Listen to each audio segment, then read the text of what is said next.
During a family cruise, my MIL tried to humiliate me by announcing I'd once filed for bankruptcy in my early 20s. She married up, she laughed. I didn't argue. The next night, I bought everyone first-class flights home, except her. She had to take the red-eye coach alone, with a voucher I paid for using my corporate card. This happened a few years ago, but I remember it like it just happened yesterday. I was 33. My husband Matt and I had been married for 4 years, together for 8. We live in Austin, Texas now, but I'm originally from Dayton, Ohio. My past wasn't perfect, and that's part of what made this sting so bad.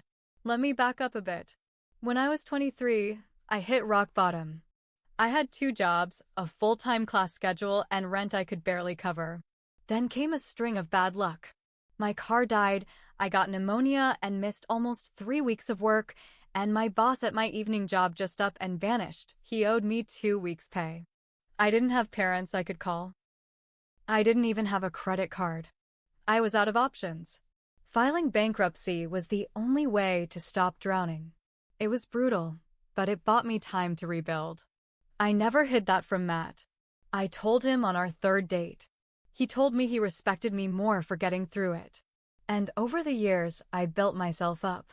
I got into finance, worked my ass off, and eventually got promoted to a director-level role at a company that handles high-end investments. I made good money. We bought a house. I never missed a payment again. I never even brought it up unless someone asked. But my mother-in-law, Connie, never forgot it. Worse, she never let it go. She pretended to be sweet in public, but her eyes gave her away. She'd smile when people complimented me, then change the subject fast.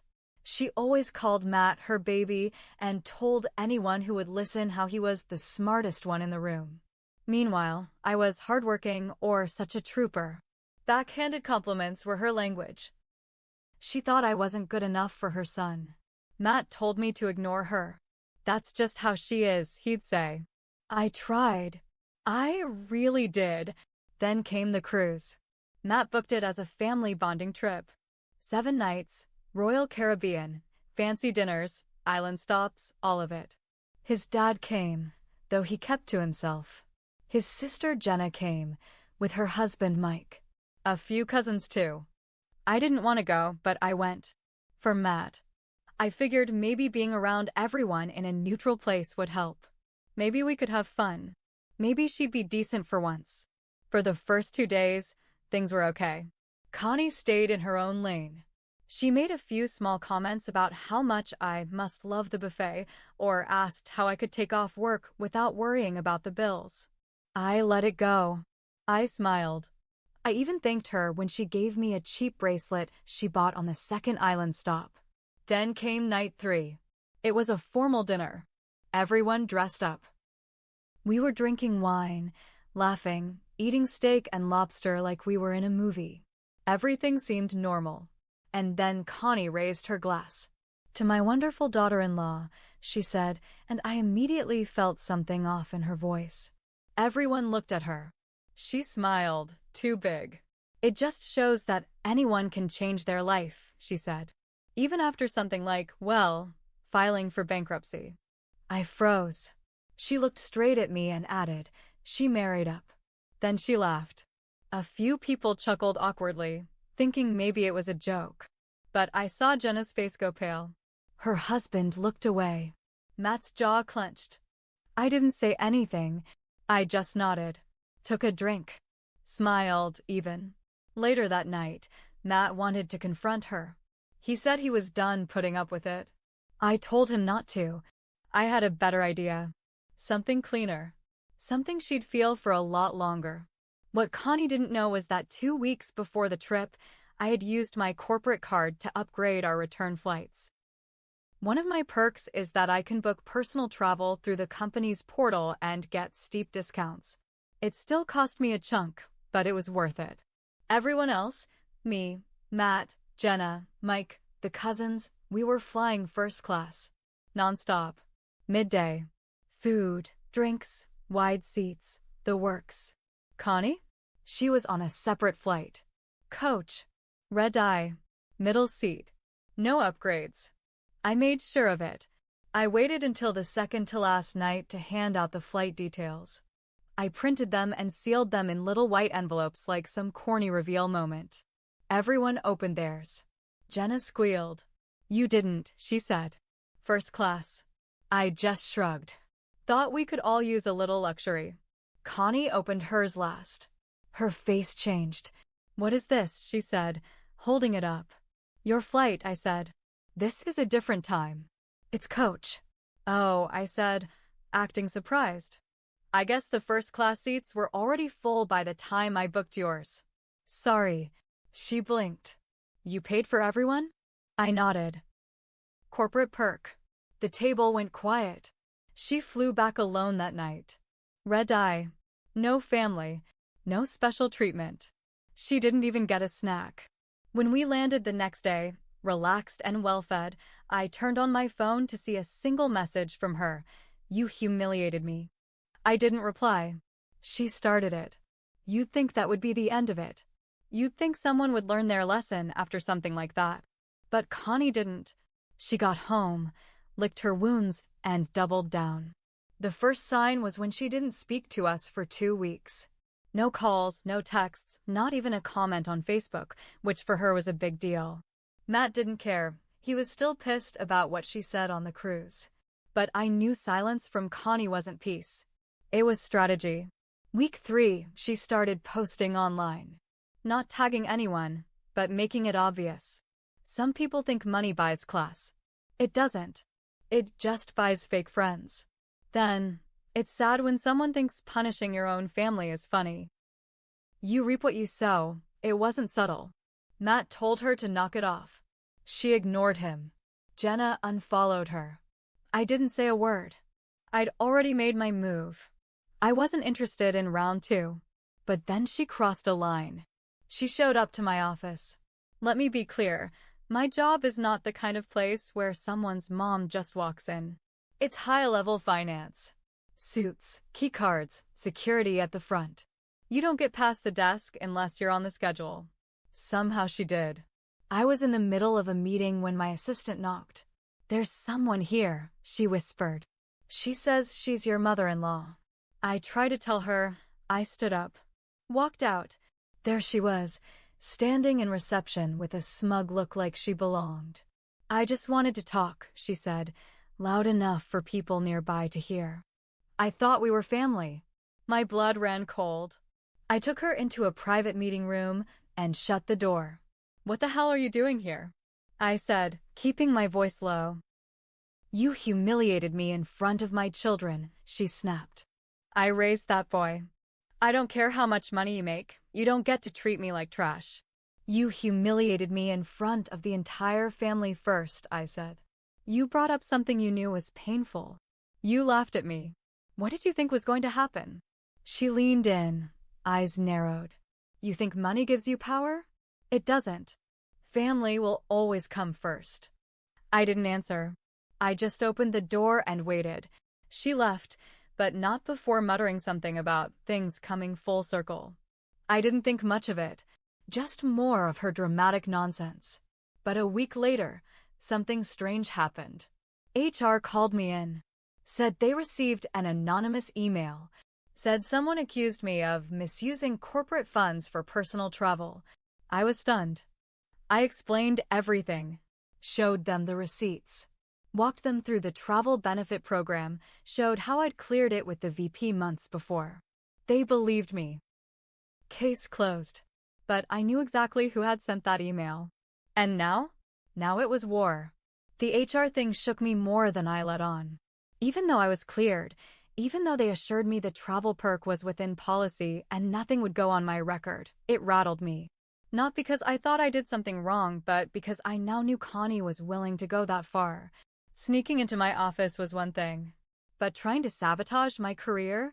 That was a whole new level. Matt was livid when I told him. He wanted to confront her in person. I said no. I needed to handle this in my own way. Quiet. Sharp. Final. And right around then, I got a little help from a very unexpected place. Jenna called me one night. She'd been quiet since the cruise. Stayed out of it mostly, but I could tell she didn't approve of her mom's behavior. "I need to tell you something," she said. Apparently, Connie had been going around to family, cousins, aunts, even Jenna's friends, saying I was trying to buy everyone's loyalty, that I was waving money around to isolate her, that I was dangerous, manipulative. And the kicker? She told people I forged Matt's signature on a loan application 5 years ago. Total lie. "I don't know what her endgame is," Jenna said. "But she's trying to poison people against you. It's worse than you think." I hung up, numb. That night, I poured myself a drink, opened my laptop, and pulled up a folder I'd been building for a while. I hadn't planned to use it, but now I was ready. See, I work in finance, but on the side, I quietly started helping women, mostly single moms or women recovering from financial abuse, rebuild their credit. I never charged them. Just something I did through a nonprofit I quietly supported. In the process, I learned a lot about people who hide their money problems behind fancy clothes and fake smiles. And Connie? She was one of those people. I'd seen the signs years ago. Her credit card got declined at a dinner once. She blamed it on fraud. Another time, she begged Matt not to cash a birthday check she gave him, just yet. She asked me once, casually, if I knew anything about refinancing a Helic even though she swore the house was paid off. I started digging. Legally, of course. All public records. Turns out, Connie wasn't just in debt. She was drowning in it. Second mortgage on the house. Maxed out credit cards. 2 personal loans. And this was the kicker, a secret payday loan taken out just before the cruise. She'd been playing queen bee while her financial life was on fire. I didn't share it yet. I wasn't ready. I wanted her to come to me. I wanted her to push one step too far. And she did. 2 weeks later, I got a call from Matt's aunt. Sweet lady. Told me she didn't want to get involved, but thought I should know Connie had started telling people I blackmailed the company into letting me expense the first-class tickets. She said I was using my job to cover up shady behavior and warned people to stay away from me. That was it. I waited 1 more week. Then I did it. I wrote a letter. Just 1 page. Printed it out and mailed it. Yes, mailed it to Connie's house. Inside was a simple breakdown of her own debts, all sourced from public records. A list of loan balances. Interest rates. A notice about a lien that had been placed on her property 6 months earlier. At the bottom, I wrote, "You came for me. Now I know exactly what you're trying to protect. Keep my name out of your mouth, or next time this information goes somewhere public." No signature. Just truth. She called me 3 days later. Didn't even try to deny it. "You've made a powerful enemy," she said, voice low. I hung up without a word.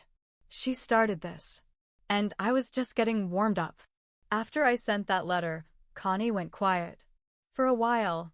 No calls. No passive-aggressive social posts. Nothing. Just silence. At first, I thought maybe it worked. Maybe I had finally drawn the line deep enough. But the truth is, I should have known better. People like Connie don't stop. They wait. They get sneakier. It was about 6 weeks later when everything blew up. Matt's cousin Becca was getting married, big outdoor wedding in Fredericksburg, Texas. The whole family was going, including Connie. I told Matt I didn't want to go. I knew she'd try something. He begged me to reconsider. "You've done nothing wrong," he said. "She's the one who should be embarrassed." He was right. But I had this bad feeling in my gut. Still, I went. I shouldn't have. The wedding started out fine. Beautiful venue. Great weather. Everyone was drinking and laughing and pretending things were normal. Then, during the reception, I stepped away to use the restroom. When I came back, the energy had shifted. People were whispering. Some were staring at me. Jenna was walking toward me fast, eyes wide. "She just announced it," she said. "Announced what?" I asked. "That you've been blackmailing her. That you're dangerous. That you've been stealing from the company you work for." I laughed at first. I thought she was joking. Then I saw the video. Connie had gone up to the DJ during a lull, took the mic, and gave a speech. A full-blown, 2-minute rant about how some people hide behind money and power, and not everything that looks shiny is clean. She never used my name, but she didn't have to. Everyone knew. I stood there shaking, trying to decide if I should leave, scream, or rip the mic from her hand. I didn't do any of that. I pulled out my phone, opened a file I had saved in my email, and walked up to Matt. "We're done here," I told him. The next morning, I filed a formal complaint with my company's legal team. I explained that a relative was spreading defamatory lies, possibly trying to damage our business. They took it seriously. They assigned a private investigator. Turns out, Connie had contacted 2 of our clients, left voicemails saying I couldn't be trusted, tried to stir up trouble. She thought she was being slick. She wasn't. The company sent her a cease and desist letter. Legal language, heavy threats, and a clear message. One more word and she'd be dealing with a lawsuit. But I wasn't done. With Matt's help, yes, Matt was still with me through all this. I went one step further. We contacted his dad. Quiet man. Always stayed out of it.